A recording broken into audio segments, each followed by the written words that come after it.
धर्मदास जी बोले जी मेरा शरीर छुटवा दो, मन ले चलो यहाँ से, नरक से निकाल दो, मैं कभी गिर चुका हूँ और मालिक आपने समय पर संभाल लिया। देखो भाई और बहनों, ये वो पॉइंट हैं जो ये साबित करते हैं कि धर्मदास जी परमात्मा को नहीं जान पाए थे, नहीं पहचान पाए थे। धर्मदास जी इस तत्व ज्ञान से पूर्णतया परिचित नहीं थे।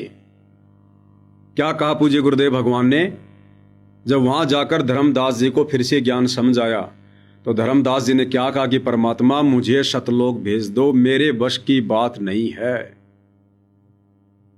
क्या तत्व ज्ञान से परिचित होने के बाद, ओरिजिनल सार नाम लेने के बाद, क्योंकि ओरिजिनल सार नाम सार शब्द उसी आत्मा को दिया जाता है जिस आत्मा में परमात्मा देख लेता है कि ये आत्मा अब इस काल के लोक में नहीं रह सकती। राम वियोगी ना जीवे, जीवे तो बावड़ा होए।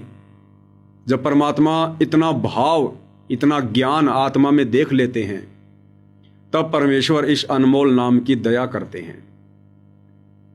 तो अगर धर्मदास जी को इस मोक्ष वाले मार्ग का संपूर्ण ज्ञान हो गया होता, उन्हें ओरिजिनल सार नाम मिल गया होता, तो धर्मदास भी ज्ञान को आधार बनाकर और गुरु मर्यादाओं में दृढ़ रहकर भक्ति करता कि परमेश्वर हमें आप पर पूर्ण विश्वास है और आपने जो विधि बताई है उस विधि अनुसार परमेश्वर हम अवश्य आपके लोक में जाएंगे, आपके साथ जाएंगे।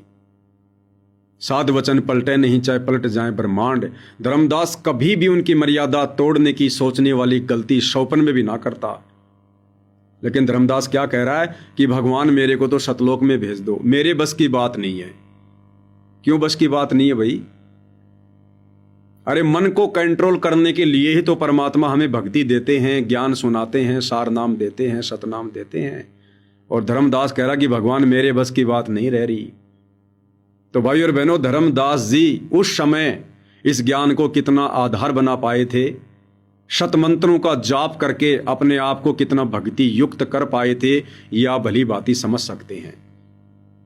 तो कहने का मतलब है वर्तमान की बिचली पीढ़ी में आप और हम भगत भाई बहनों ने धर्मदास जी की तरह ये वाली गलती भी नहीं करनी है। हमने अपने गुरु पर विश्वास करना है, गुरु मर्यादाओं पर विश्वास करना है, गुरु के ज्ञान पर दृढ़ रहना है कि गुरुदेव भगवान ने जो वचन अपने मुख कमल से बोल दिए वो अकाटे हैं, अमर वाणियां हैं, वो अखंड वचन है। गुरुदेव ने कह दिया बच्चों तुम्हें जो भक्ति दी गई है तुम इस भक्ति को इन मर्यादाओं में रहकर करते रहो, तुम्हारा अगला कदम सतलोक में होगा। तो आप और हमने अविश्वास प्रकट नहीं करना, ऐसी कोई कमजोरी नहीं दिखानी कि गुरुदेव मेरे को तो ले चलो, गुरुदेव मेरे को तो ले चलो, मेरे बस की बात नहीं है गुरुदेव।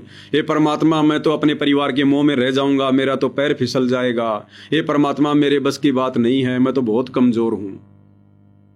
इस प्रकार से ये परमात्मा नहीं लेकर जाएगा। अगर लेकर जाना होता तो धर्मदास परमेश्वर की आप और हमारे से भी अति प्रिय आत्मा थी। परमात्मा 650 साल पहले उनको लेकर जा सकते थे, लेकिन गुरुदेव उनको लेकर नहीं गए। तो आप और हमारे लिए ये शिक्षा है कि आप और हमने वर्तमान में गुरुदेव के ज्ञान को आधार बनाकर अपने गुरु को ही पूर्ण ब्रह्म परमात्मा मानकर अपनी आत्मा को दृढ़ करना है और इस भक्ति मार्ग को सफल करके ही हमने सतलोक जाना है। दूसरी कोई विधि सतलोक में जाने की नहीं है। तो धर्मदास जी काफी व्याकुल हो गए।